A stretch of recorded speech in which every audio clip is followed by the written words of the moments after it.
berdiri.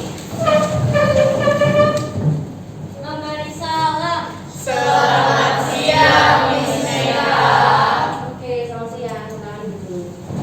Ya, kemudian Dua. Nah, silakan nanti angkat tangan sama menyebutkan nama panggilannya.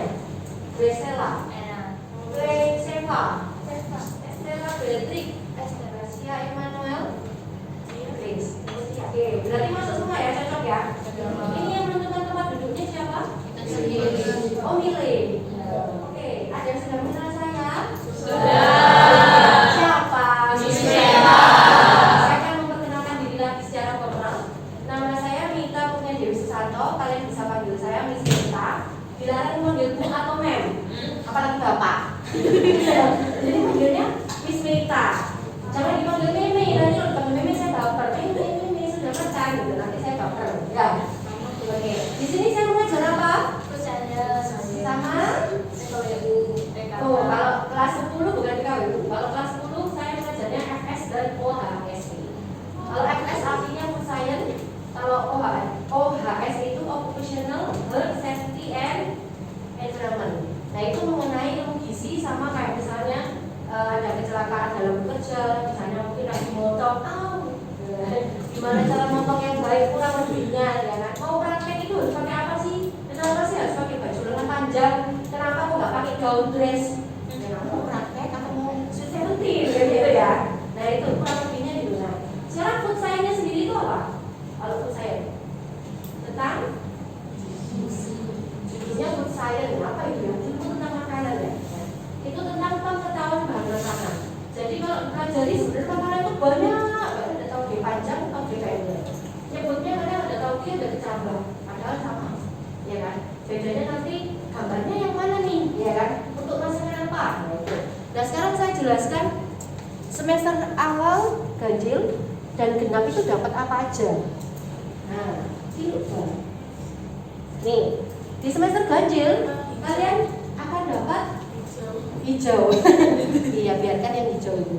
Di semester ganjilnya kita akan dapat menganalisis bumbu apa tentang bumbu dan rempah. Terus kemudian ada tentang bahan makanan dari sayuran dan buah. Pasti tahu ya sayuran itu apa, buah itu apa, ya kan?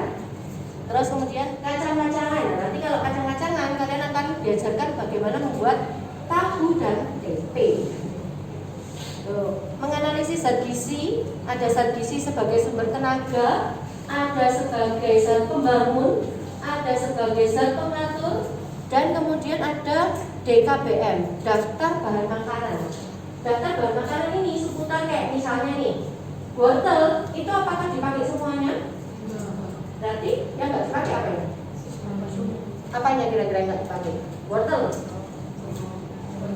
Bagian apa tuh bonggolnya itu ya? Nah, bonggol kan ada yang besar ada yang kecil. Pilih yang bonggolnya kecil aja supaya apa? Biasanya kalau yang kecil itu nggak keras, kalau yang bonggolnya besar itu tua dan wortelnya biasanya dipotong keras. Jadi itu kan pasti ada bagian yang dibuang. Nah itu nanti masuk di mapel yang nomor 8 DKBM. Jadi bisa jadi wortel yang dipakai itu mungkin 87%-nya, berarti 13%-nya itu dibuang atau dikupas atau dan lain sebagainya. Ya kan? Semester genap ada bahan makanan dari telur. Tahu telur ya? Tahu, bis bulat gitu ya. Telur. Terus kemudian bahan makanan dari susu. Ya, susu. Terus dari unggas, kemudian dari daging. Lalu ruang lingkup persyaratan hygiene di bidang makanan, ya kan?